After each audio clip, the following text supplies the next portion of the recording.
Auxetic materials are materials which grow wider when they are stretched and shrink laterally when compressed. They're also sometimes called negative Poisson ratio materials. In this presentation, I will be going over how they are defined, applications, and then go over two auxetic materials with origami models of their auxetic mechanisms. The word auxetic is from auxestos, meaning that which may be increased. They have been known to exist and have been used for many years.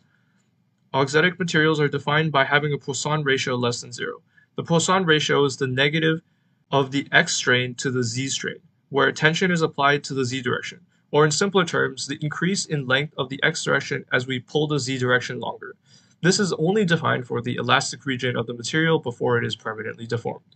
The Poisson ratio can also be expressed as a function of the material's Young modulus E, shear modulus G, and bulk modulus K. You can note that as G, the shear modulus, tends to infinity, E over 2G goes to 0, and the Poisson ratio approaches -1. Furthermore, as K, the bulk modulus, approaches infinity, the rightmost equation limits to 1/2. From this, the two extremes are derived, that being a maximum Poisson ratio of half and a minimum of -1. The importance of auxetic materials are in their application. The counterintuitive properties create some advantages compared to ordinary materials, such as increased hardness and fracture toughness. The increased hardness and difficulty to dent the surface comes from the fact that the material structure attracts it toward the site of the dent, which results in a higher resistance toward the deformation. The increased fracture toughness and difficulty for cracks to spread comes from the fact that as the material cracks and is pulled apart, it tends to expand to refill in the cracks, and on a micro scale, heal them. A major disadvantage of most auxetic materials is that the structures are often porous and softer, which makes the material less stiff overall and results in a lower Young's modulus. There are some commonly proposed auxetic mechanisms, but most revolve around the auxetic honeycomb. Furthermore, most materials I researched have auxetic mechanisms in 2D but not 3D, although rolling up 2D sheets often results in 3D auxetic behaviors. These mechanisms are difficult to fully visualize, so here are more in-depth examples. The first being alpha cristabolite.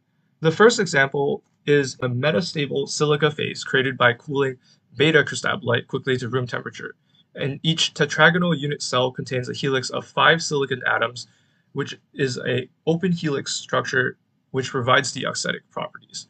Alpha cristabolite can actually be naturally found often as a volcanic rock, and these simulations on the right were created using VESPA and crystallography open database.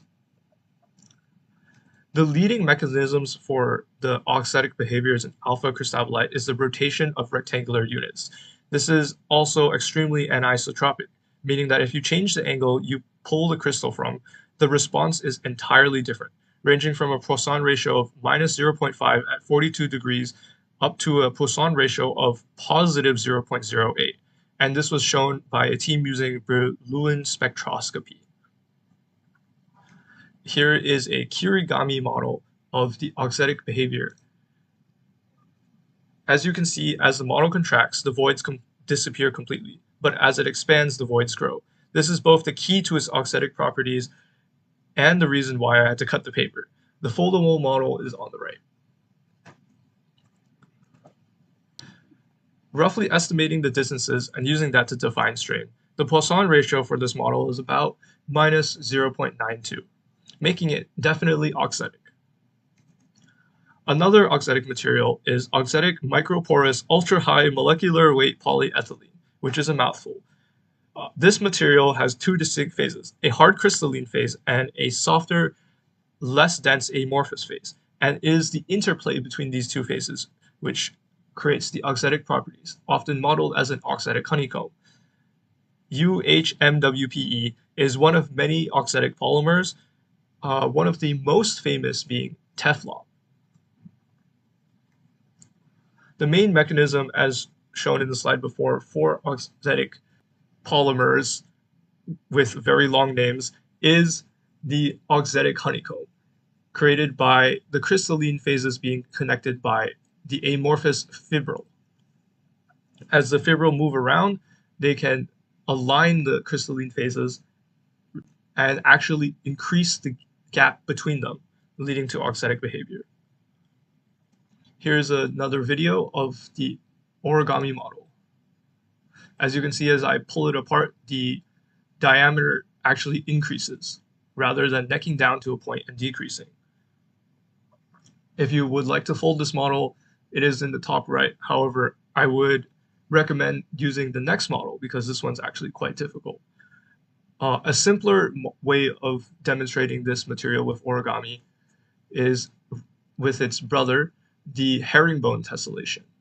So this is a much simpler model to make, and it actually has a lot more strain possible in the folds compared to the kirigami model I showed earlier. And this results in a much more pronounced auxetic behavior. As I pull it apart, it grows quite drastically.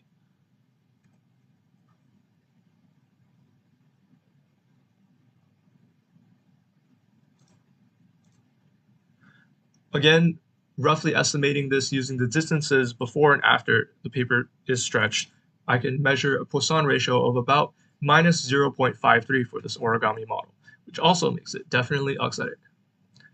And that's it for my quick overview of auxetic materials. If you would like to learn more about manufacturing as well as other auxetic materials, this literature review is a very good resource and where I got most of my information from, alongside these other papers published. And that's it. Thank you for watching.